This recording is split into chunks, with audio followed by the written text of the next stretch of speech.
think I'm going crazy. A few months back, I was researching a completely different video, the history of American culture, and I stumbled on this really, really small fact. It was that the language of this type of historical lens called transnational history had been adopted by certain writers at the Heritage Foundation. Now, the original conclusion of my video was the European Science Foundation and the EU more generally had funded a lot of papers with this lens first to sort of develop the thought process to make Europe more accepting to the American culture, which was overwriting the entire continent post-World War II. I figured, well, that's a great end to the video. It's a nice little twist. It's a nice little, button on things, and we'll end it there. And then I had to look at just one more thing. It was such a small, tiny little thing.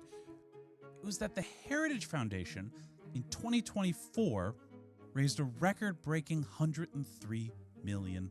Now, if that doesn't sound that weird, you're right. If you look at the year before, they raised $93 million. So it's not exactly weird that they'd have a 10% bump during an election year, right? Except then I looked back at 2020 and 2016. In both of those election cycles, donations had gone down about 15% from the previous year. And again, I realize this is such a small thing. There's a billion things that could explain this. Maybe they were raising money for a new wing. Maybe they got a fancy new donor on board. But for some reason, it just kept gnawing at the back of my mind. So I dug a bit more. Now, donations to the Heritage Foundation can be anonymous, so I didn't have a whole lot of luck there. So instead, I tried to find some wealthy people who might have suddenly taken up a lot of these talking points. Some of these people who might be interested in the thoughts coming out of the Heritage Foundation.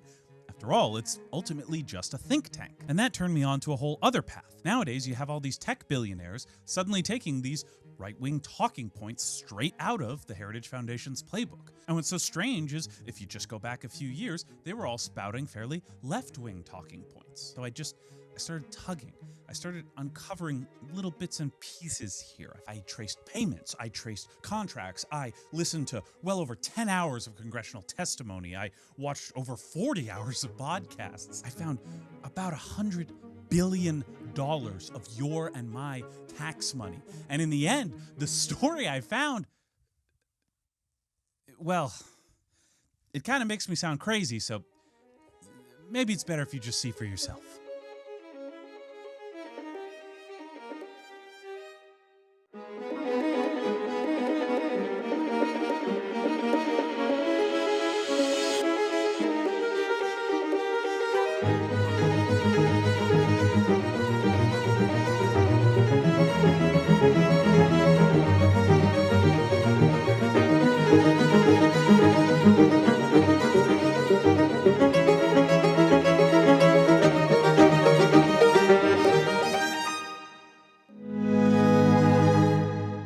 If the runtime or my wall that actually took me like 2 days, I was not expecting that to take this long, didn't give it away. There's a lot of stuff to go over. But as with all my videos, I do have a companion doc in the video description with direct links to every single source that I'm talking about. So as much as I like looking crazy, as much as I like the aesthetic, everything I'm about to say is very much backed up, and I encourage you to double check for yourself. This has been a story that's been in the making basically since the 90s.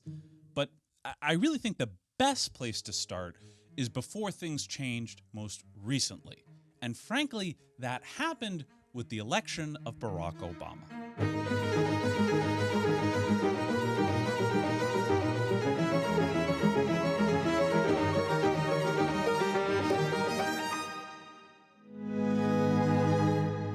The day Barack Obama got into office, he made one thing very clear. He wanted to get the American government and its citizens online. And in many ways, the internet was a large part of the reason Obama had been elected. His use of social media and memes allowed him to reach the youth to turn out their vote so that he could succeed in certain areas where Democrats traditionally struggled. By the time Obama took office, the economy was in shambles, due in no small part to his predecessor, George W. Bush, letting the banks hold less cash. So Obama used this tailwind to pass the American Recovery Act, which contained a lot of provisions, including 2 programs specifically aimed at the tech sector. First was the National Broadband Plan, where the government subsidized broadband companies to expand access to rural areas. The second was tax breaks and incentives to build out America's power grid, especially using green energy. And Obama and tech companies were largely on good terms. See this town hall where Obama makes Zuckerberg look halfway human. I will say, and I hate to tell stories on Mark, but the first time we had dinner together and he wore this jacket and tie, I'd say halfway through dinner, he's starting to sweat a little bit. It's really uncomfortable for him. So I helped him out of his jacket. And in fact, if you'd like, Mark, we can take our jackets off. Okay. No, that's good. And it wasn't as though that's all the government got out of this deal. When the Affordable Care Act went live, the online portal was in shambles. Day one, it was plagued with bugs, if you could even reach it at all. But a bunch of engineers from Facebook, Google, and various other tech companies came on board in order to help fix the website. And beyond tax credits and contract work, the government was also offering loans to tech startups. Elon Musk's Tesla was saved by a $500 million loan from the Obama administration, which, to be fair, he paid back in full and even a little bit early. And the majority of Americans both trusted and loved tech. One poll from Gallup had the approval rating for the tech sector at around 70%, although that's technically a combination of both the computer industry and internet industries. I'm kind of averaging the two. So I'm going to say this here, and I'm going to be repeating this frequently throughout the video. Despite the aesthetic I've chosen, this really wasn't a smoky backroom deal or some kind of conspiracy. The incentives of tech to make money and the incentives of the then Democratic administration to create websites, get people online, reach more people. This was aligned interests. And the reason that's important is because that makes the relationship way stronger than some sort of financial transaction. Now, as it ever goes in politics, if one party is reaping rewards, the other party kind of wants a taste. As much as the Democrats were pushing tech and the internet as much as they could, Republicans during this time period would frequently lampoon social media companies as censoring conservative speech. They claimed conservative views were being stifled, that terms of service were written in such a way to specifically favor more liberal points of view. Now, these claims were not baseless. The early demographic of people who had access to the internet was, unsurprisingly, on the wealthy side, and as a result, also skewed quite urban. This meant the early internet in many ways skewed left. As a result, the people who went to college to build those websites also skewed left. So as the internet arrived at more and more rural places, the social media sites they were met with were fairly urban and fairly liberal, and a lot of these people felt like they were coming into a community that they didn't belong to.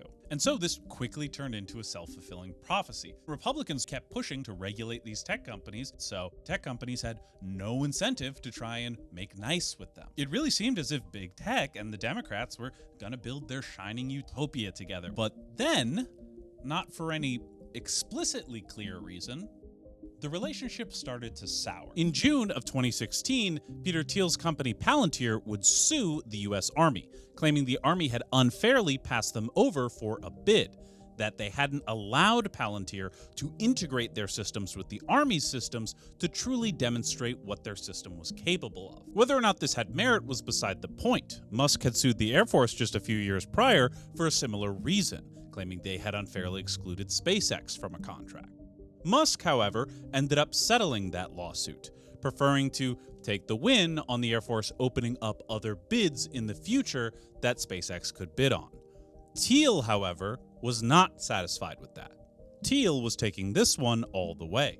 It felt, to a small extent, like the honeymoon period was maybe ending, and this even extended to social media as well. Obama wanted to support net neutrality, or the idea that an internet service provider has to charge a general fee as opposed to having fast lanes that, bigger companies can pay for access to. And then before, during, and after the 2016 election, Obama, along with basically everyone else, was talking quite a lot about fake news, and specifically social media's role in spreading that fake news. In fact, in his final address to the nation as president, given in January of 2017, Obama made the following appeal to Americans. For too many of us, it's become safer to retreat into our own bubbles, especially our social media feeds.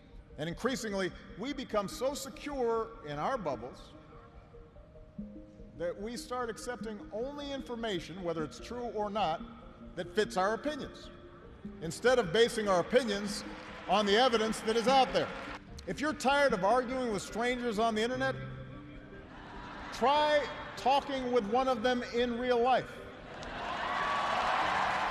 And to make matters worse, just across the pond, in tech's second biggest market, the European Union, they weren't just taking Obama's words to heart, they were doing something about it. Back in 2009, they'd opened an antitrust investigation into Google over how Google favored their own products in Google shopping search results. Now, interestingly, this case was originally brought to the European Union's attention by none other than Microsoft. In 2016, the EU passed its first big piece of tech regulation. Called the General Data Protection Regulation, or GDPR, it generally regulated how data could be used by large companies, as well as stating individual rights with respect to their data. Now, I'll note this law only applies in the EU, regardless of citizenship status. So if you're a French citizen in America, it doesn't apply. And if you're an American citizen in France, it does apply. Compliance with the GDPR is estimated to cost most American tech companies $50 billion on average. That's for both the staff and the infrastructure. Similar laws have been adopted all around the world, including in Brazil, Japan, New Zealand, and South Africa. The UK and the state of California even passed their own very similar pieces of legislation in 2017 and 2018, respectively. The big takeaway is this: tech was feeling attacked on all sides, both at home and abroad. Which brings us to 2016, which, wouldn't you know it, just so happened to be an election year. And after Bernie made the mistake of saying he was going to break up the banks, which, he's not going to win the election at that point, big tech was pretty excited to welcome the first female president into the White House. But, as literally every single person watching this knows, Hillary Clinton did not win the 2016 election. No. Instead, tech and the rest of us were stuck with Donald Trump.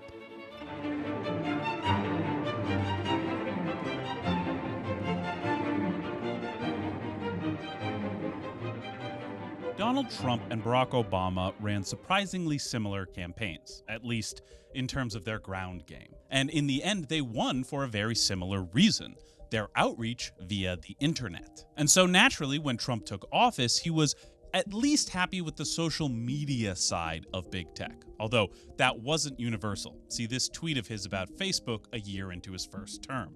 And to be fair, that certainly did not extend to the rest of the tech sector. Trump renewed a push for fracking, shale, and offshore oil, and removed many tax breaks and advantages that had been granted to renewable energy, or as we might call them today, green energy sources. Then, just as a kicker, he also stripped several broadband companies of subsidies meant to increase competition in the marketplace in rural areas where the internet was still relatively new. Although this was 2017, so not exactly brand new by any stretch of the imagination. But social media at least was safe. They did get a lot of good press from him. He would constantly talk about this new tool that allowed him to speak directly to the people and bypass the crooked media. And he was right about this, and this opinion has certainly spread. I mean, even today, if you really want to be informed about something, you don't go to CNN, you don't go to the New York Times, you don't go to these mainstream outlets.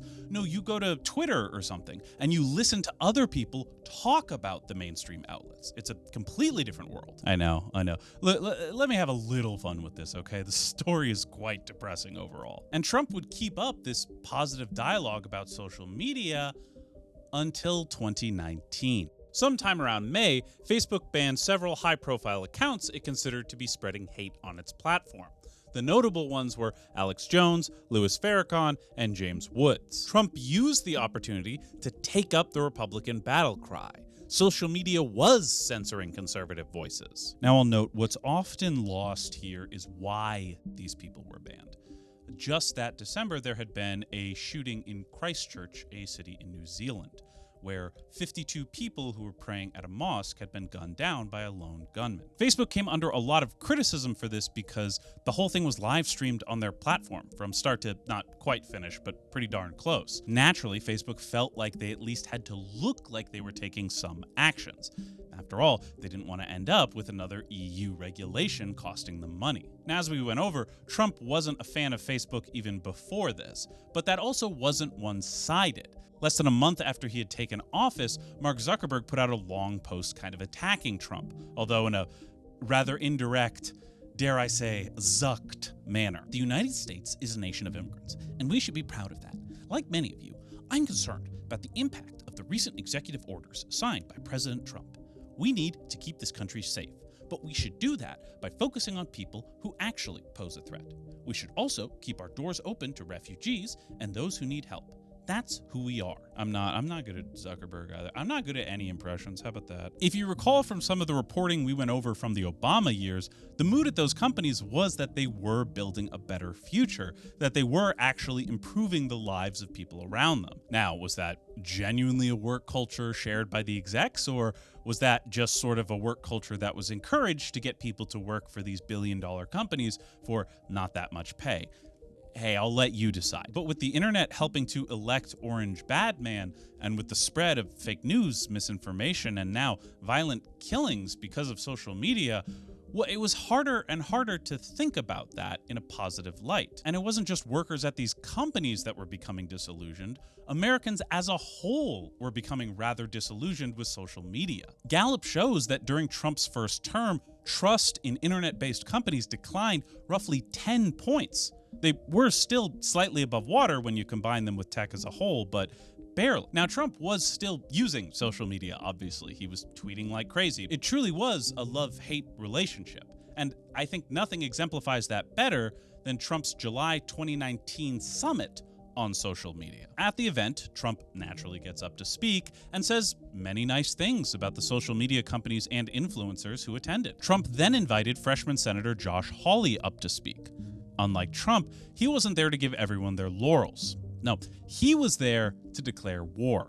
Google, Facebook, Twitter, they've gotten these special deals from government. They've gotten a special giveaway from government. They're treated unlike anybody else. If they want to keep their special deal, here's the bargain. They have to quit discriminating against conservatives. You agree with that? No more.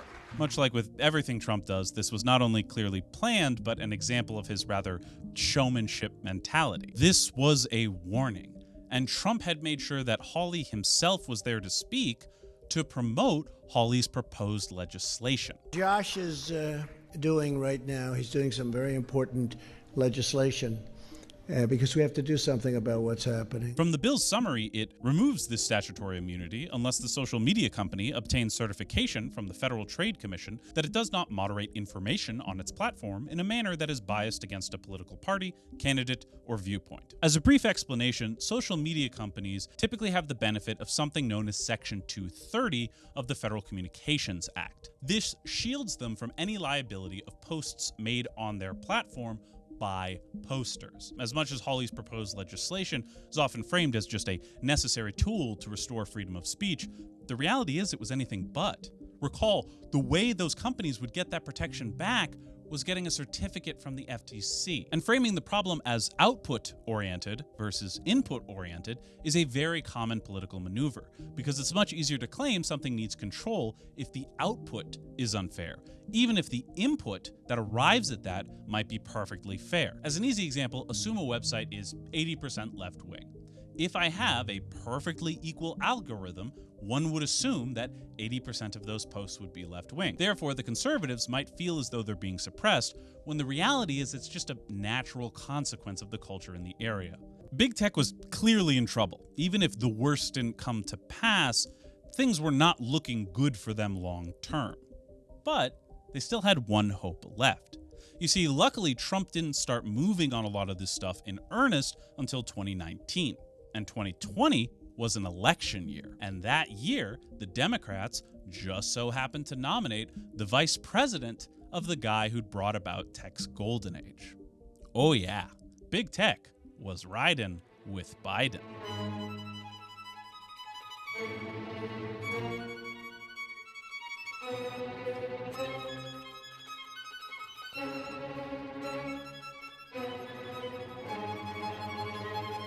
Biden's messaging on the campaign trail mostly focused on two things: a return to normalcy and a revitalization of America's infrastructure. But if you recall, Americans were souring on social media, and as any politician in a democracy should, Biden at the very least talked the talk. In stump speeches and interviews, Biden would often sprinkle in bits about how we needed to regulate these big tech companies, notably on the internet and social media side.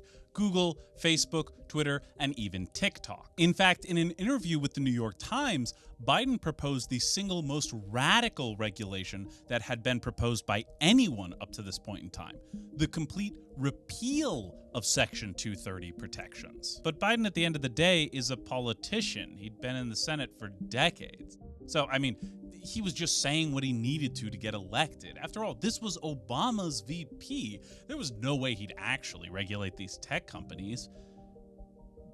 Right?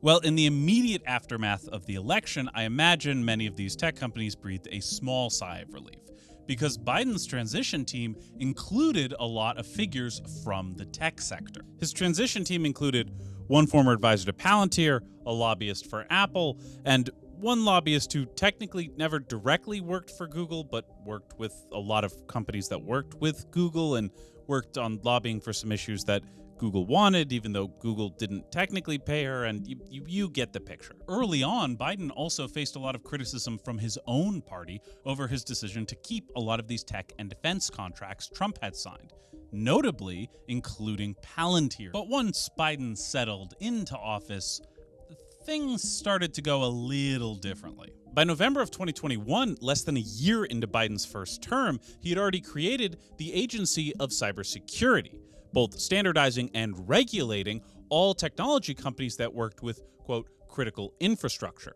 He also signed an executive order aimed to promote net neutrality. Now, to be fair, regulation is not, strictly speaking, always hated by companies. And early on, it can even be welcomed to a certain degree. When you don't know where the line might be drawn, you have to fight for every square inch, which means you have to cover all your possible bases.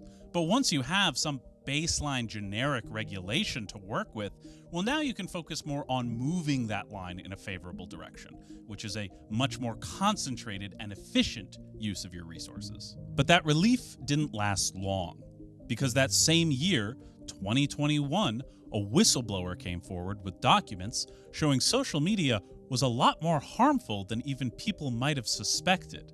This was the release of the Facebook files. Yeah, I know, weird, isn't it? I swear, this is a story about big tech in general. Facebook just keeps being at the center of a lot of it for some reason. I mean, for all I know, it's just the way I did my research led me to that. And to be fair, I mean, if you check the companion doc, there was stuff going on with like Google and Apple and Twitter and stuff at this time, just nothing quite as flashy as what was going on with Facebook, so.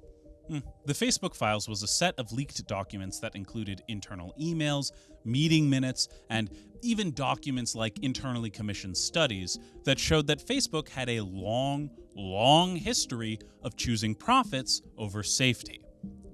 I know, shocker, but just listen, okay? It gets good, I promise. As an easy example, Facebook knew they were showing ads featuring nicotine, alcohol, and even adult content to underage children. Facebook was aware of this and even considered creating a separate category for these ads, but decided against it when they realized that in order to make sure that actually happened, they'd have to spend money. It would ultimately cut into their bottom line. But this wasn't limited to just being reckless with ads. See, in order to get money off those ads, Facebook wanted to maximize the amount of time you spent on the platform. And one of the easiest ways to keep you on the platform was to attach some value or meaning to being on the platform. The algorithm would take you from pages about how to eat healthy, maybe how to exercise a little better, to eventually pages about crash diets and maybe about crazy workouts, until eventually it would get you to pages that were basically devoted to saying if you didn't have less than 3% body fat, you weren't a real man. If you ever wondered why eating disorders and body dysmorphia in general are on the rise, a big part of it is social media. And as much as I think we all know this on some level, it's very different when you realize that it's very much by design. Hating how you look is a great way to keep people on the platform, especially if those pages are saying You'll look better if you just do X or Y or Z. And this is to say nothing of the rise of pedophiles on the platform and the specific sex trafficking of children that often occurred, where people would either get in Instagram posts or talk to some of these kids and say, hey, why don't you chat with me off the platform? Why don't you come over to this other chat service and we can chat there, in order to lure them to meet up in real life. And Facebook wanted to go even farther than this. By law in the US, you're not allowed to have a Facebook account unless you're at least 13 years old.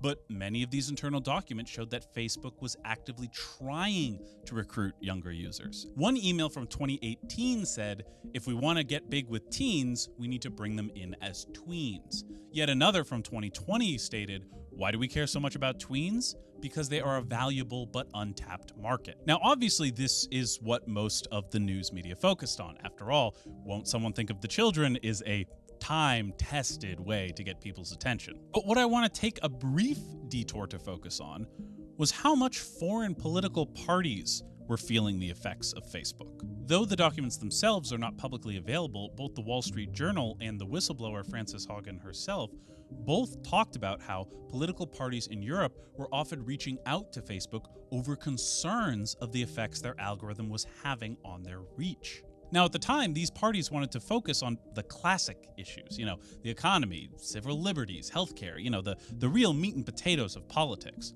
But what they found was when they put out those messages, their ads and posts didn't reach as far. It was the niche politics, the far more extreme things that were getting amplified. Politicians are being forced to take positions they know their own constituents don't like or approve of, because those are the ones that get distributed on Facebook. That's a huge, huge negative impact. Facebook also knows that they have admitted in public that engagement-based ranking is dangerous without integrity and security systems, but then not rolled out those integrity and security systems to most of the languages in the world. And that's what causing things like ethnic violence in Ethiopia. And documents show Facebook knew they were contributing to the spread of these ideas, and they actively took steps to stop some of these ideas from spreading. You can very easily find a bunch of news articles of Facebook talking about how they would specifically suppress political movements they did not agree with. Now, maybe you support those positions, maybe you don't, but I would imagine that you don't like Facebook being the deciding factor in whether or not those positions reach more people. And I think one of the best ways that demonstrates, again, Facebook's desire to crack down on some of this stuff, but also their sheer cucked inability to, can be found in their handling of the COVID vaccine. Before you leave your comments, just chill, okay? We're not even going to be talking about the efficacy or the side effects or anything else specifically. Or do, actually, now that I think about it, that's kind of the whole point, right? That's what the algorithm selects for. I say something that makes you angry, and then you leave a comment, which YouTube then takes as engagement, and so it boosts my video in the rankings. Yes, I am vaccinated, okay? You want to attack me for that? Go right ahead. That's basically what Facebook is hoping you will feel like. Anyway, Zuckerberg wanted people to get the COVID vaccine, and he saw this as an opportunity to prove to people that Facebook could be a force for good in the world. And so they implemented a policy by which vaccine misinformation would be fact-checked in real time, and strikes would be given out to both accounts and pages that repeatedly posted misinformation, with eventually those accounts and pages just getting banned. But when they implemented this policy, they were horrified to find that there was an unintended consequence. Users were spending less time on the site. No, really, yeah, that was it. People didn't spend as much time on the site, so revenue went down. So they went back to allowing that content, and not just allowing it, but again, letting their algorithm do exactly what their algorithm was designed to do with it. People always talk about it, especially when it comes to the vaccine, follow the money. The people who were making the vaccines already had the money by the time the vaccines rolled out. No, the only people who made money when it came time to take the vaccines were social media companies like Facebook. You really want to follow the money?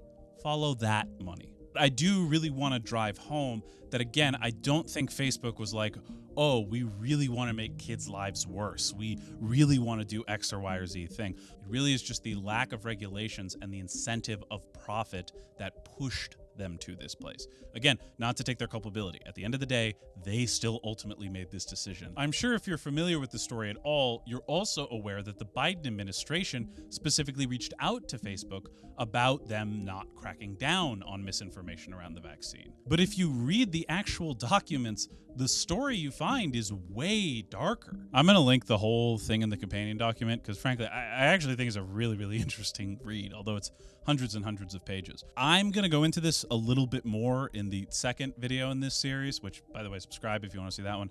But just know for right now, not good. But hey, that's just what I found from reading the documents. If you want to trust big business and politicians, you go right ahead there, champ. I'm also completely skipping over Facebook having an active genocide occur under their watch in Myanmar, where they knew that their platform was leading towards that. But hey, we only have so much time. Can't go over everything. Like, there's a ton in the story I don't have time to cram in this video. Some of it will make it into that second video I keep talking about, but not all of it. So if you have questions, check the companion doc. Feel free to ask me in the comments.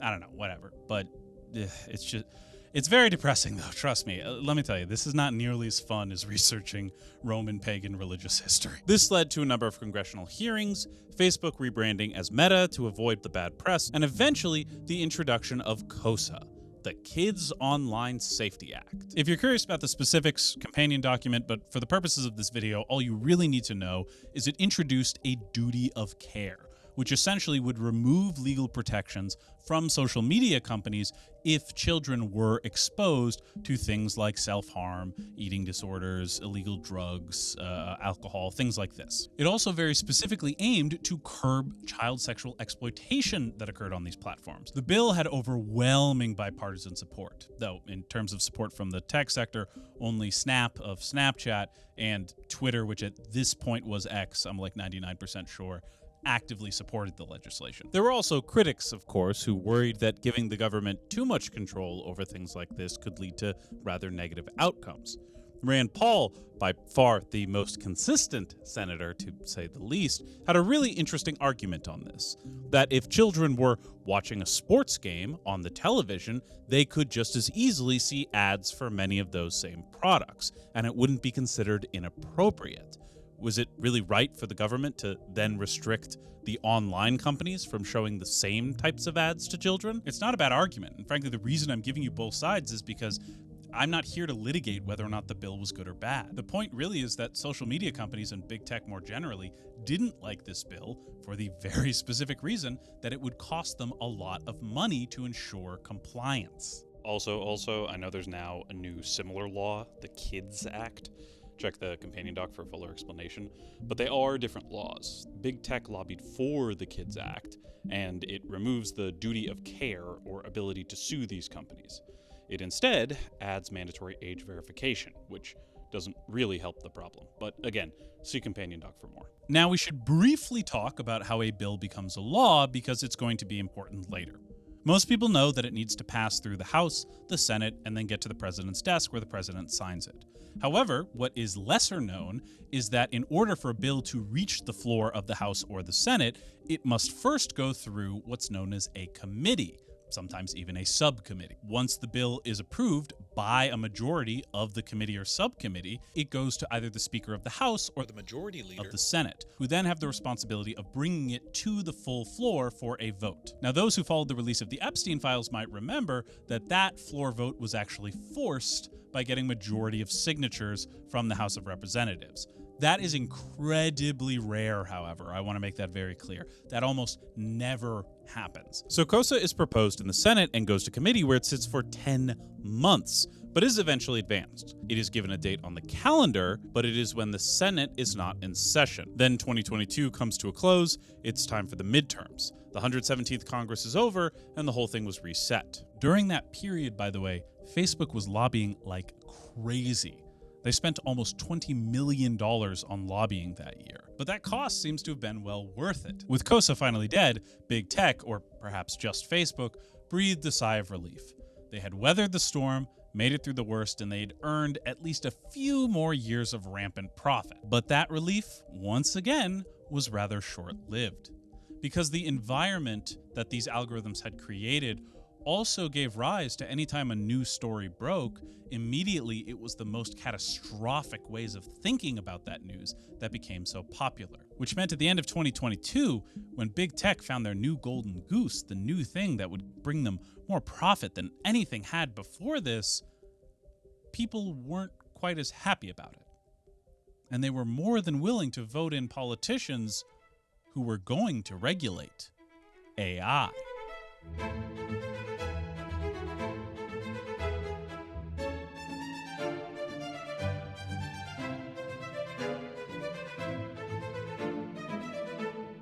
When talking about AI, most people think of the public-facing apps, whether it be a chatbot like ChatGPT, some kind of agentic AI like Claude Code, or even your favorite image generator.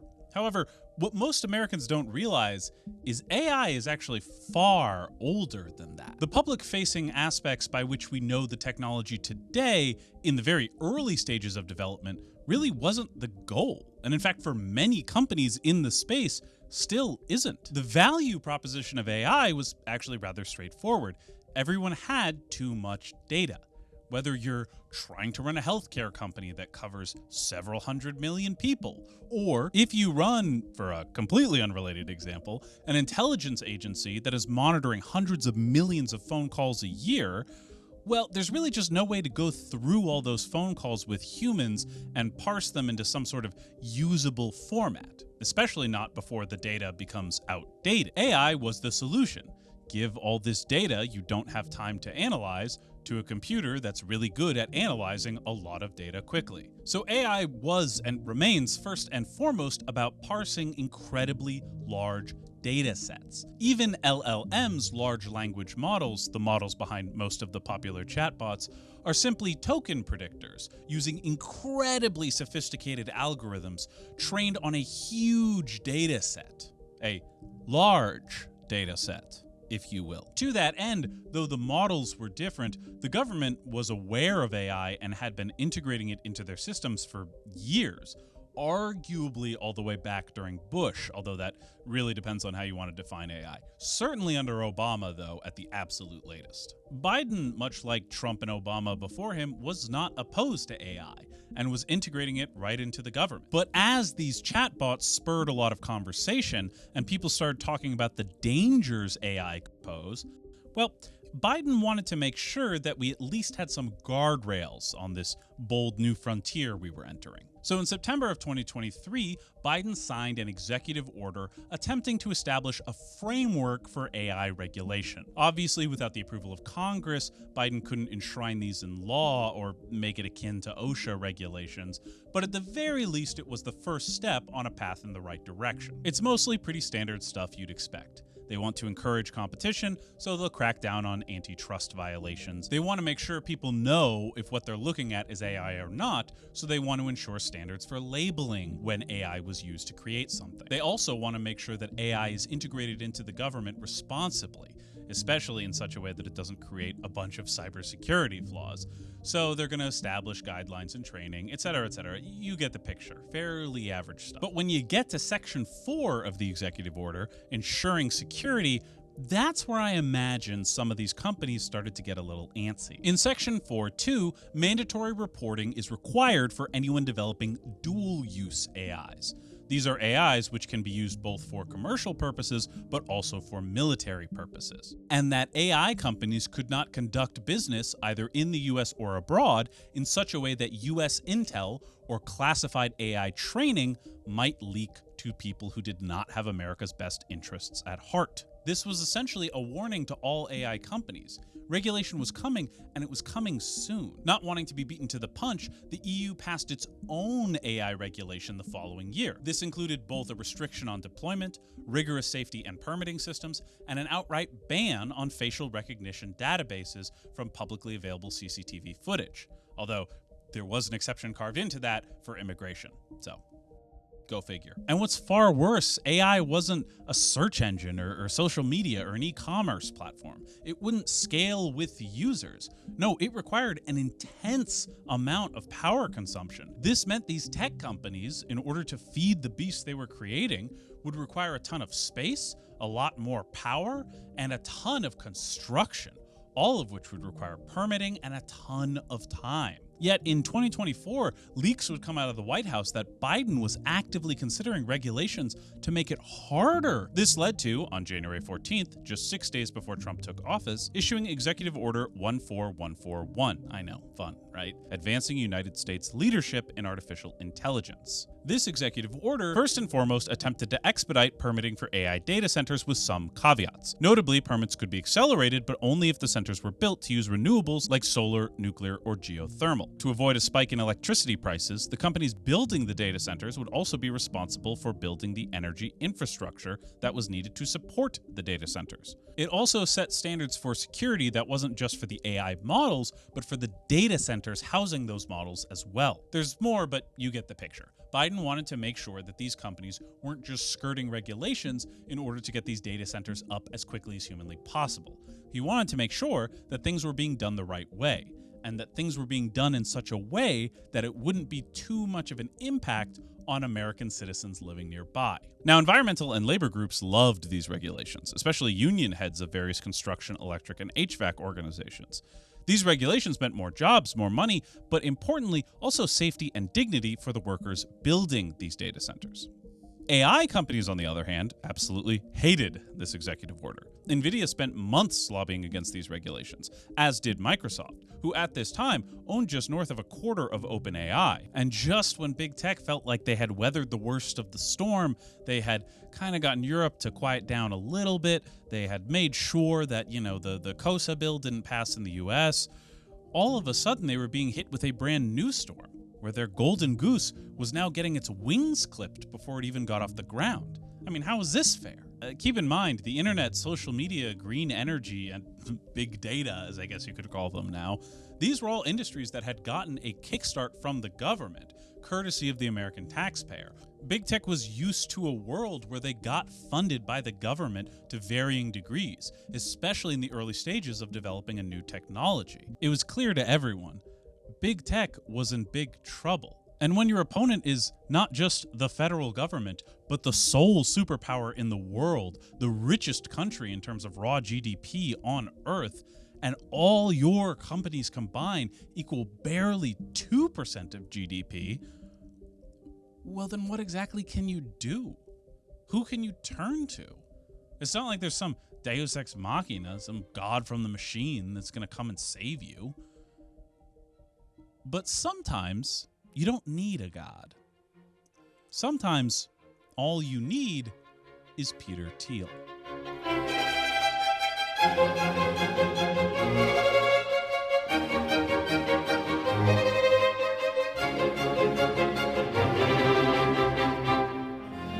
Now, to properly tell the story of Thiel, we have to go back, all the way back to the beginning of this story, and we have to start with Palantir. Palantir had a long history of contracts with the US government. Between 2009 and 2013, they had contracts with the FBI, the NSA, and everyone's favorite, the CIA. Much of this data comes from a leaked client list shown to Gizmodo, though, and as we'll get into, Palantir is not exactly the most trustworthy company. But whether or not the list is completely accurate, there is at least some truth to those claims. And we know that because Palantir apparently wasn't that well liked by the intelligence community. Leaked internal communications shows CEO Alexander Karp, who co-founded the company with Peter Thiel, saying the following: "I think France may be the country where they just like us, as opposed to the US government, where they tolerate us because nothing else works." You'll notice that the two leaks I've discussed both paint Palantir in a somewhat positive light, or at least show that they were very well integrated with these prestigious US intelligence organizations. And that was a big part of the problem, because Palantir was suspiciously leaky, and always in ways that seemed to make them look good, even when that maybe wasn't quite the truth. A 2012 book called The Finish, The Killing of Osama bin Laden, claimed that Palantir had been instrumental in that operation. It had elegantly accomplished what no one else could, turning America's special forces into deadly effective hunters. Holly Finn, a later reporter writing for the Wall Street Journal, would back this up, however, when she would also claim that Palantir was instrumental in the capture of Osama bin Laden. and that further, Palantir's information gathering technology was making torture and advanced interrogation techniques obsolete. According to later reporting, the CIA was actually quite upset about this. One anonymous source said, "Of course Palantir was involved, but so were hundreds of thousands of other companies. Due to how information works in InfoSec, it's entirely possible a contractor could have contributed to the mission without even realizing it." And while you're welcome to take the most charitable interpretation of this, Palantir has been caught fudging stuff before in order to make their company look better. A good example of this would come from a leaked memo that circulated in the wake of one of their pitch meetings with Molina Healthcare. At the time, one of the single biggest Medicaid and Medicare providers in the country. According to this memo, Mario Molina, the CEO of the company, said in the meeting that their capture of Osama bin Laden was seen by him as proof of Palantir's efficacy, specifically stating, quote, "Find Osama bin Laden. Palantir didn't do that by going out to the Middle East and surveying people asking, 'Where's Osama?'" When asked later about these comments by BuzzFeed News, yes, BuzzFeed, Mario Molina wouldn't decline to comment. He would actually just outright deny these claims, saying, "First of all, we didn't go to Palantir because they found Osama bin Laden. Number two, no one at Palantir has ever told me they found Osama bin Laden." As much as government contracts are nice for the money they get you, they're also really nice because you get to say, "One of my clients is the CIA," which is kind of impressive when you're talking to prospective clients. And I feel like they might still be doing that even to this day, because I went on their Wikipedia page and I found something that's either misleading at best or just an outright lie at worst. They claim Biden credited Palantir with supporting the Recovery Accountability and Transparency Board's fraud detection efforts, highlighting specific cases identified through the system. Now, since I always follow the footnotes, I actually went through the trouble of tracking this down. I'm not sure if there's any video of the event, but there's certainly photos and a full audio recording. And I listened to the full 40-minute recording. Biden never once mentions Palantir. In fact, no one at that meeting mentions Palantir. Biden only refers to it as a tool, and other times talks about this tool and others like it. Also at that conference, and the guy actually demoing the tool, is a guy named Peter Orszag, the OMB director at the time. Now, he also just calls it a tool, so nothing to directly tie it to Palantir, but to be fair, maybe Palantir is being used for this. Except if you then follow Peter Orszag's blog posts, because I guess the OMB director was doing blog posts back in those days, one of his last ones is talking about this specific tool.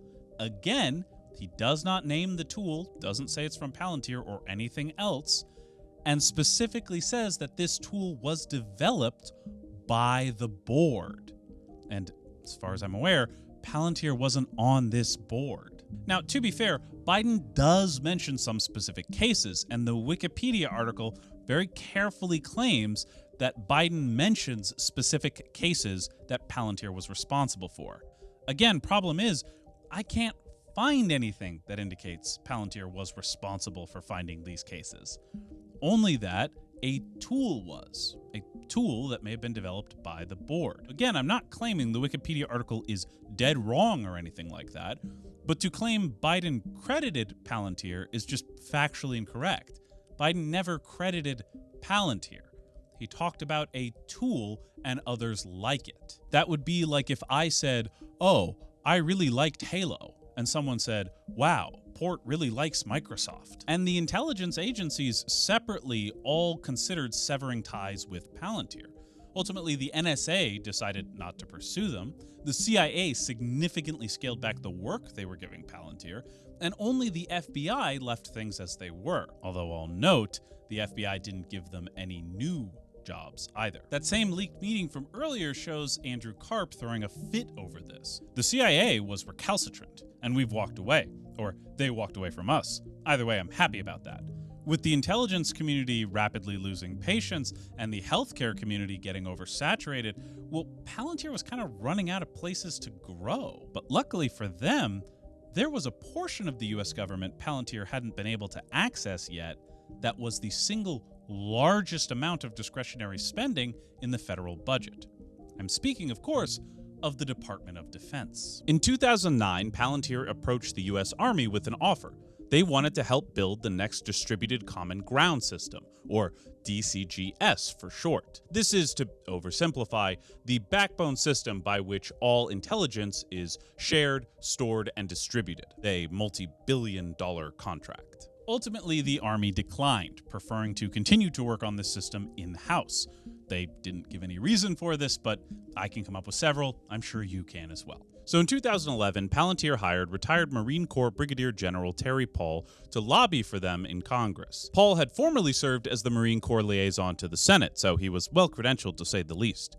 He was also very good friends with one Duncan Hunter, who was the ranking member of the House Armed Services Committee, the committee in charge of overseeing military spending and oversight. Fun fact, Paul was the master of ceremonies at Hunter's portrait unveiling, and is even listed in the special thanks of the press release. But Duncan Hunter retired in 2009 after a failed bid for the presidency.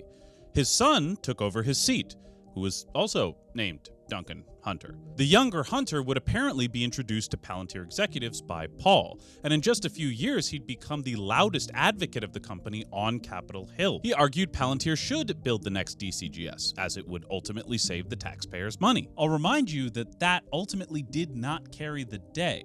Palantir ended up having to sue to reopen that bid. Now, if you're still with me and haven't clicked off, it might seem like I just spent an awful lot of time on a very small story that ultimately shouldn't matter that much. So Palantir got one government contract. So what? But the reason I did was to show you how many ways Palantir tried to get this contract until they hit upon one that worked. First, he simply asked the Army, by far the cheapest option. When that didn't work, he hired a lobbying firm. And when that didn't work, he donated to and sweet talked to congressmen. And only when all of that didn't work, he sued. And this is very typical of Thiel's strategies. It's not that Thiel's great at picking winners. Thiel has backed many, many losers in his time. But Thiel has also just backed a lot of people. He's diligent, he's persistent, and he tries every single avenue he can think of. And so the other heads of these tech companies must have been like, wow, man, I wish we could get some of that government money. And if it worked for Thiel, well, why couldn't they do it too? Now, and stay with me here, in 2018, you have Oracle suing the Department of Defense over a cloud storage contract held by Amazon. Then, in 2019, you have Amazon suing the Department of Defense over a cloud storage contract held by Microsoft. Also, just as a kicker, in 2021, Microsoft sued the NSA over a cloud storage contract held by Amazon. Can't make this up, folks. Now, I'd be remiss if I didn't mention that these lawsuits didn't always work. Oracle's, as an example, didn't seem to do much. Amazon would just lose that contract to Microsoft a few years later. But that's also kind of the point and why I keep hammering this home. It's not some smoky backroom deal, it's actually rather straightforward. Thiel tried a billion things, one eventually worked, and then a bunch of other companies just did the same thing. And sometimes it worked, and sometimes it didn't. As boring as it may be, it is ultimately all about money. And I also don't want to paint the picture that Thiel only funds winners. Yes, he funded J.D. Vance very famously with a record-breaking donation to his Senate campaign back in the day. And he would introduce Vance to Trump. In many ways, Thiel is the reason J.D. Vance is vice president right now. But in 2022, he also funded an Arizona senator by the name of Blake Masters. Well, I should say, an Arizona Senate hopeful, because Blake Masters didn't win. He even got Trump's endorsement, but he didn't even make it out of the primary. Thiel spent about $30 million on this guy, and in the end, got nothing. And before we move on from Thiel, I want to cover one more story about him that I think is fairly illustrative of what we're examining. Thiel was not just known for Palantir and PayPal. He was also known as being the first outside investor in Facebook, a move which had netted him a board seat. But later, reports came out from other board members that there'd been a rift growing between Thiel and the rest of the board for well over a decade at this point. That Thiel had been pushing them over and over again to not restrict speech on the platform, to specifically allow for this inflammatory and hateful conduct. In 2022, Thiel stepped down from the board of Facebook, and rather abruptly at that. Well, technically it wasn't Facebook at the time, it was Meta, because they'd rebranded in the wake of the leak of the Facebook files, but Hey, read into that what you will. Now, at the time, Facebook and Thiel released a statement saying that Thiel was stepping down voluntarily so that he could better focus on his political ventures.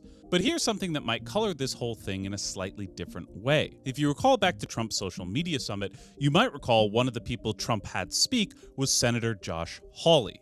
And if you haven't guessed it by now, yes, one of his biggest donors in his campaign was Peter Thiel. Now, tell me, why would Thiel support a candidate who was advocating for regulations that would hurt one of his companies? If you ask Thiel this question, and many have, he'll be pretty straightforward with you. He'll say, I'm a free speech absolutist. I'm fighting for the type of internet that I want to see, an internet free from censorship. He'll say he's a libertarian or something close to it, and he's already a billionaire. Why does he care if he loses a few million here or there? It's not like he's gonna spend all his money before he dies at this point anyway. Again, that's what he'd say. But I'm gonna paint a slightly different picture for you. And fair warning, this is speculation territory. I don't know Thiel, haven't talked to Thiel.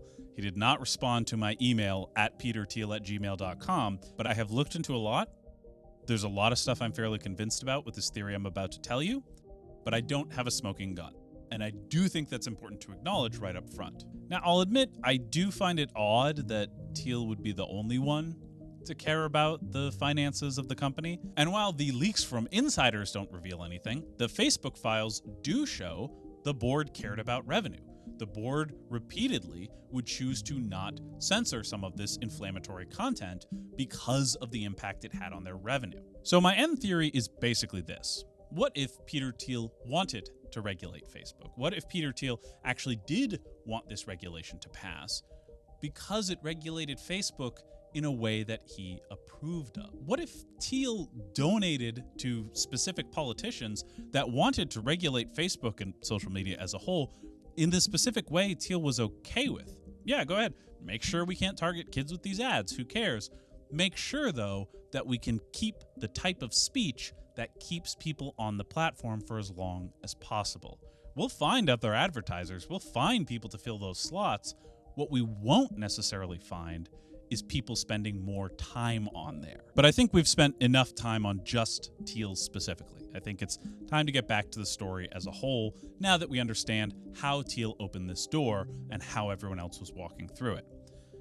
Because things get really interesting when we get back into what was going on with the reintroduction of COSA. The 2023 State of the Union, Biden did something that big tech wasn't expecting.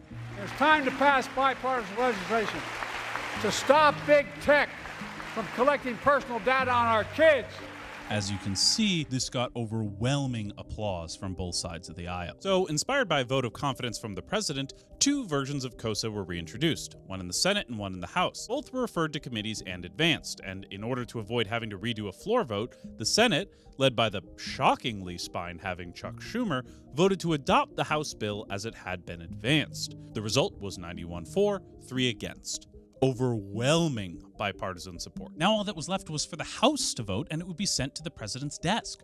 Early polling showed that it was clearly favored to pass in the House. Not quite by the margin it had in the Senate, but by more than enough. But if you recall from earlier, after going through committee, a House bill needed to be put on the floor by the Speaker, who at the time was the Republican from Louisiana, Mike Johnson. Now, there are 2 points to the story that are interesting. First, according to Maureen Moloch, a supporter of the bill, when she spoke to Johnson at a closed-door Republican fundraising event, he seemed very enthusiastic about passing the bill. Second, Meta chose Louisiana, Johnson's home state, as the site of their new $10 billion data center.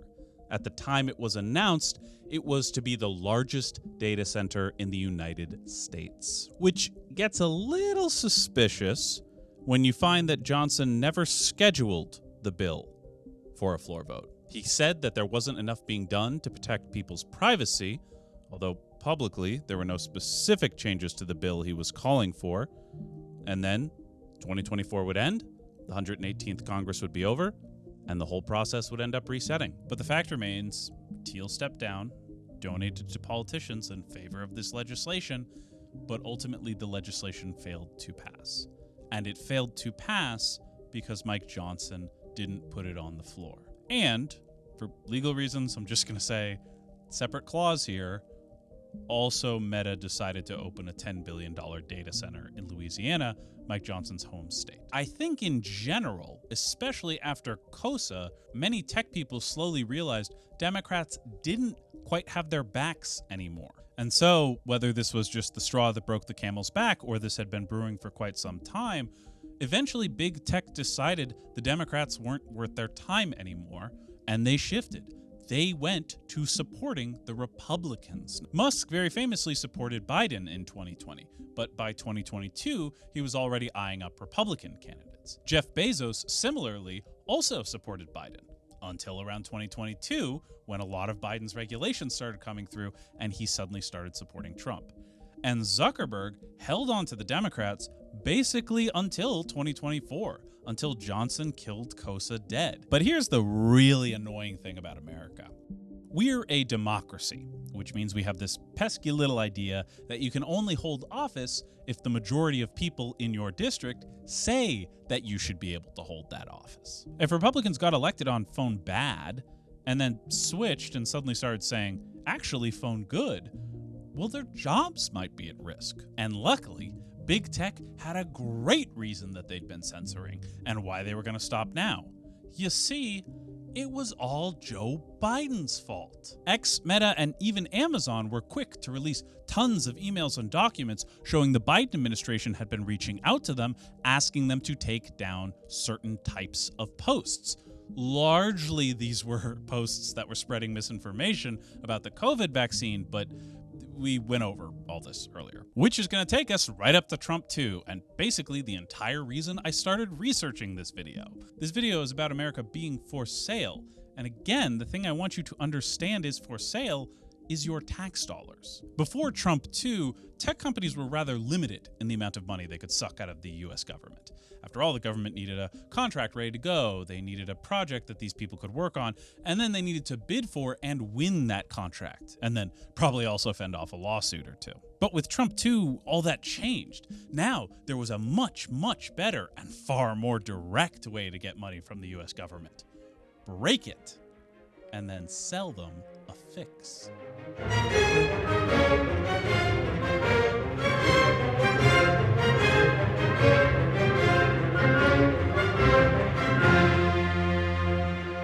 When Trump returned to office in 2025, he was far friendlier to tech than he had been in the past, though renewable energy was still out in the cold. And nothing illustrates this quite like the new way tech has found to siphon our tax dollars: Doge. Let's start with the third rail, Social Security. The Social Security Administration cut about half its staff in 2025 and replaced many of them with AI systems. This includes a transcription system called HART, that's also coupled with an LLM for some reason I can't fathom, as well as a chatbot that you can call the Social Security office and talk to directly, although apparently it doesn't work very well and they're kind of in the process of phasing it out. As well as another chatbot for a reason I cannot possibly fathom that has to do with facilitating content creation. And hidden away in an Excel spreadsheet is a chatbot for therapy for Social Security Administration employees. I mean, just give them health insurance and send them to a real therapist. The contracts awarded so far amount to at least $200 million, although it could be higher. And Doge claims they cut $232 million from the agency. So, if indeed they saved any money, it was about $32 million. And even that number is contested. Let's next turn to NOAA, one of the incredibly boring agencies that you only hear about when a really interesting hurricane is happening, yet also one of the most crucial when it comes to anticipating weather-related events. Doge cut, again, according to their estimates, about 800 jobs and gave another 1,000 early retirement packages. In total, this means they cut about 15% of the total workforce.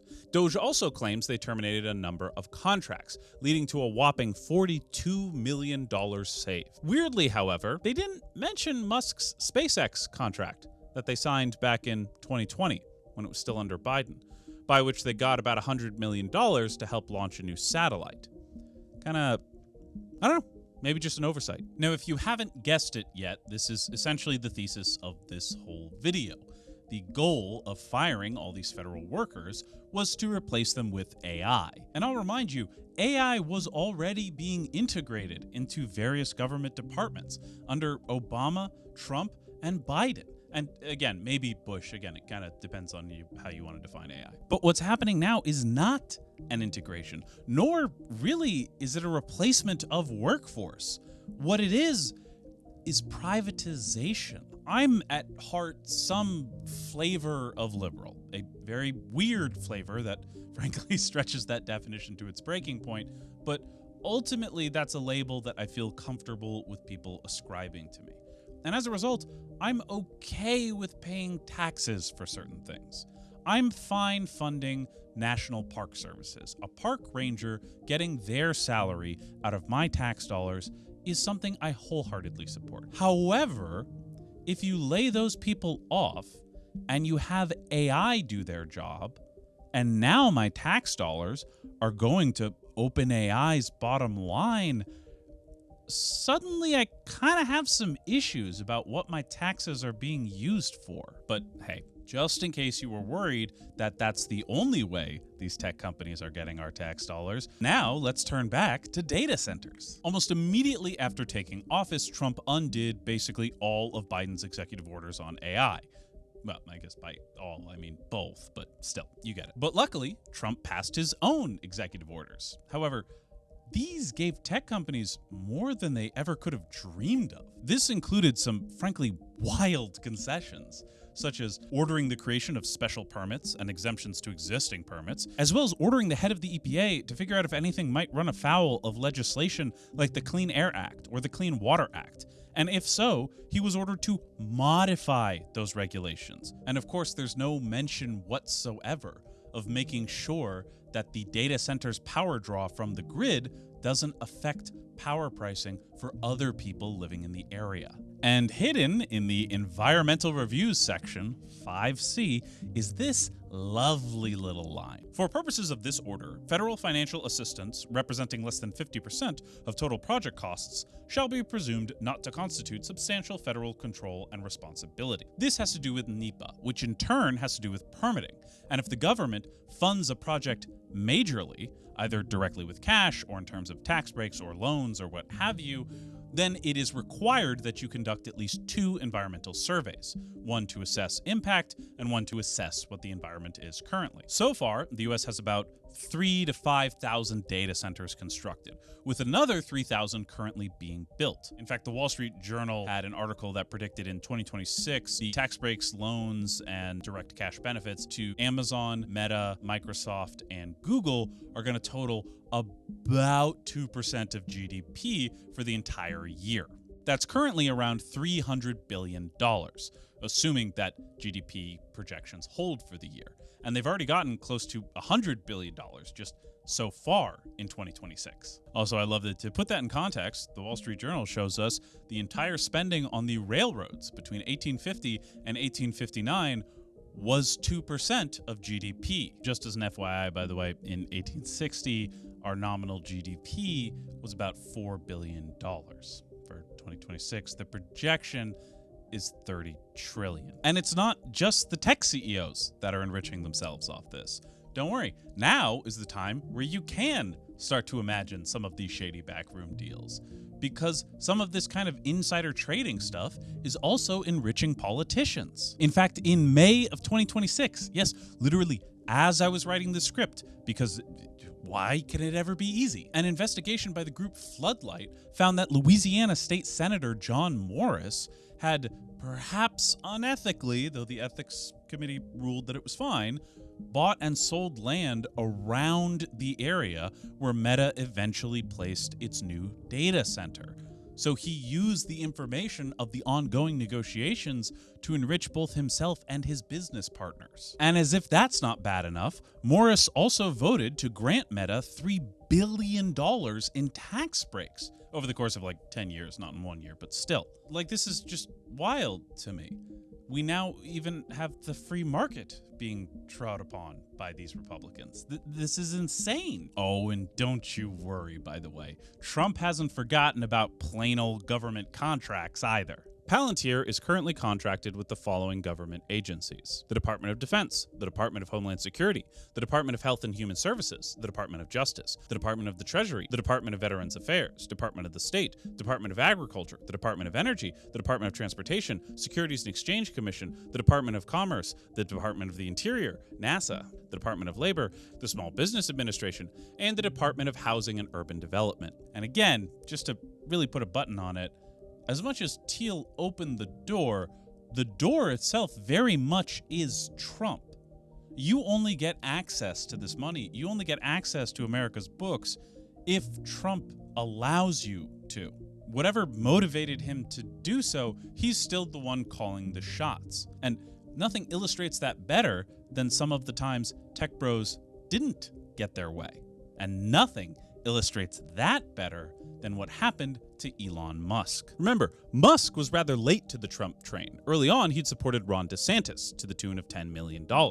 It was only when DeSantis dropped out that Musk turned to supporting Trump, supporting his campaign to the tune of $200 million.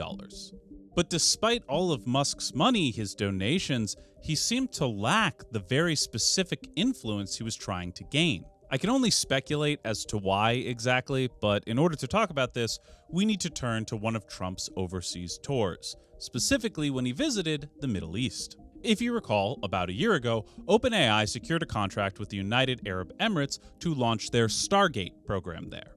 To be fair, the Stargate program was mainly focused on the US, and indeed when it launched prior to this deal being announced, it was targeted to build out data centers domestically. However, thanks to this deal, Stargate was able to partner with MGX, an investment firm owned by the Abu Dhabi Emirate, which, for those who are unaware, is the emirate that's essentially in control of the UAE. Mohammed bin Zayed Al Nahyan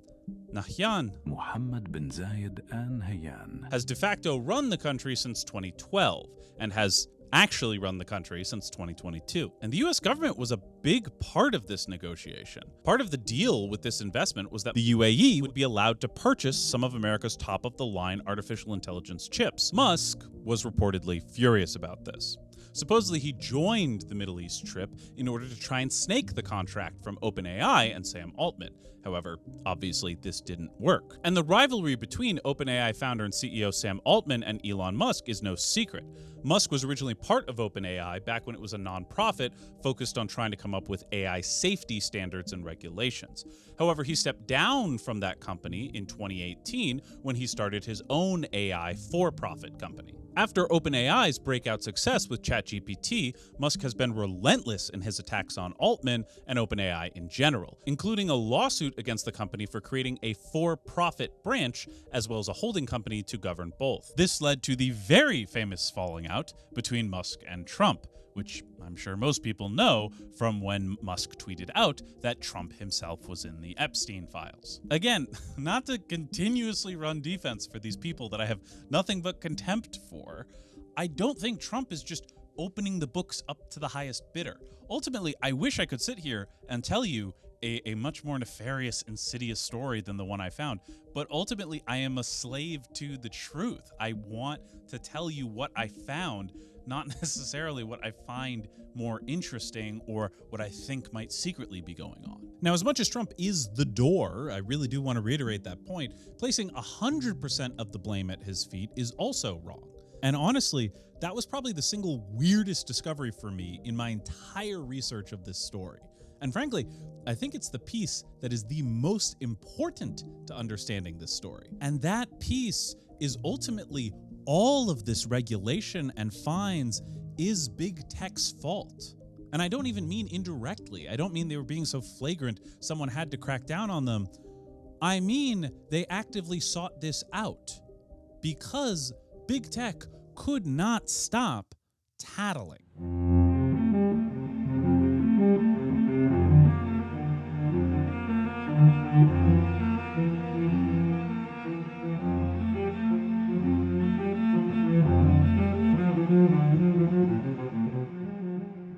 This next section actually has one of the more straightforward origins.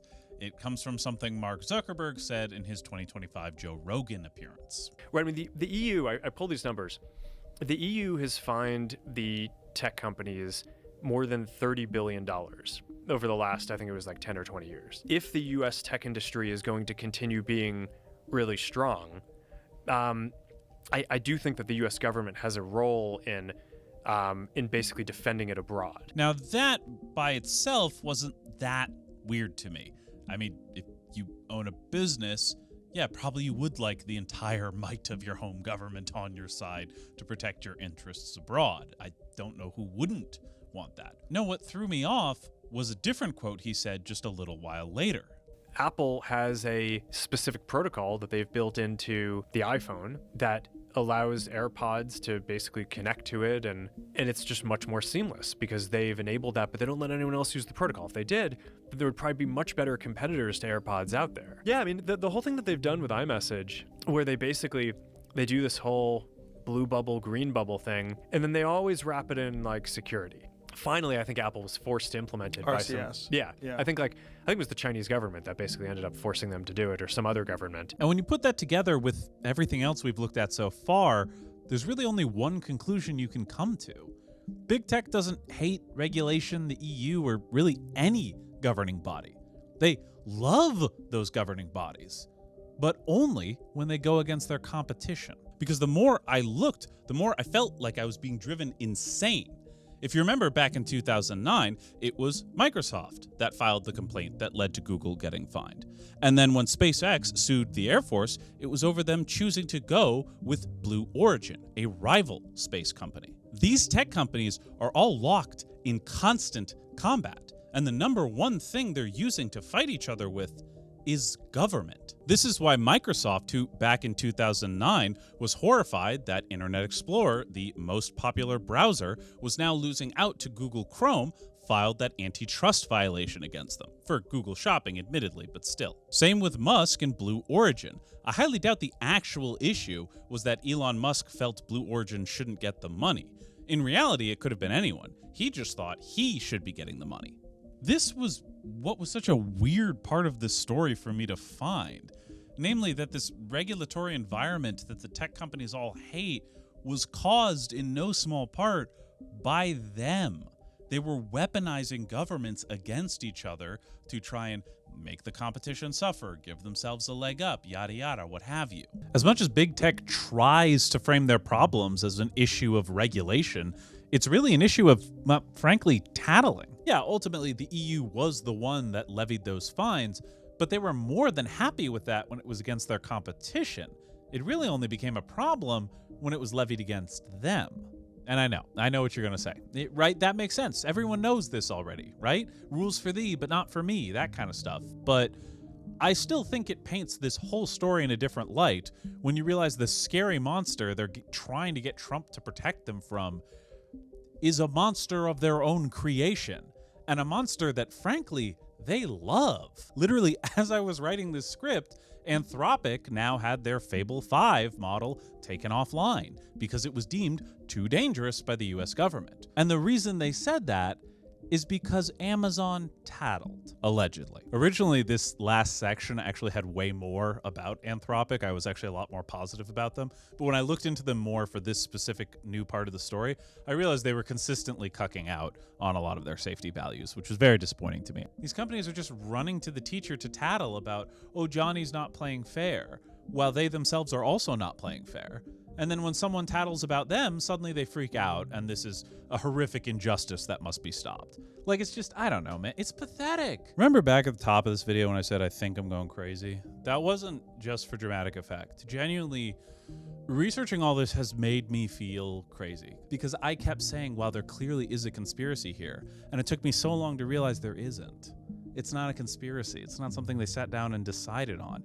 It's something that, if I put any civilization in all of human history into these exact same circumstances, the exact same thing would happen just by chance. It's natural human inclination. That's all it is. I think a lot of people like looking at figures like Curtis Yarvin, Alain de Benoit, and even Thiel himself, and seeing some sort of codified movement, some sort of centralized, directed effort to arrive at this outcome. And again, That's a lot of what my next video is going to focus on. It's going to focus on how that's not really the case, but there is an enormous amount of effort meant to make it look like that's the case. But I'm getting a little ahead of myself. Again, I have a whole other video in the works about that. By the time you're watching this, I'm either researching it or it's done, in which case just go watch it. But sorry, I'm very much getting tired here. Sorry, hour 11 of filming. I'm kind of out of it here. I think this is important. It's easy to see these men as idealists trying to bring about their ideals, but they're not. They're just businessmen. Businessmen like everyone else. Businessmen like Rockefeller, who fell by the wayside. Businessmen like Big Tobacco. Businessmen like literally every other business cabal the US government has taken down in time. But there's a reason I wanted this video to focus so much on the history, the business, and the money. It's because ultimately the conclusion I came to after all my research was that this whole thing was super childish. Big tech literally cannot help but tattle. You know, Microsoft knows that Google's favoring their stuff in search results, so they tattle to the EU. And they say, oh, Google's not playing fair. But Google also knows Microsoft is favoring Edge in its own browser performances, so they go tattle to the EU. And they're just all tattling to the EU about it.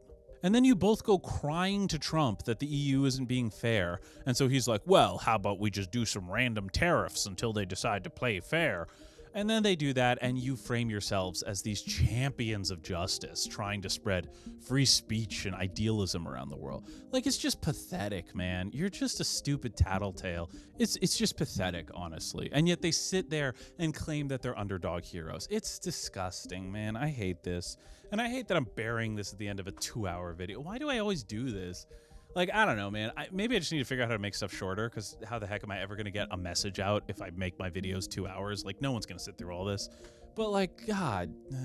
The more I look into the story, the more I just get disgusted that this is the best our entrepreneurial visionaries can do. You know, the richest man in all of human history has to lie about being good at a video game because he's just, like, that insecure about himself. Like, God, I think people always wonder what the history books are going to say about us. I know exactly what they're going to say about us. And honestly, this was like the worst part for me as I kept researching this stuff. Like, unironically, I cannot wait to go back to history, because at least that I feel like is more straightforward, and at least, you know, I can fall into the great man fallacy and live like that. But like, this is just pathetic, man.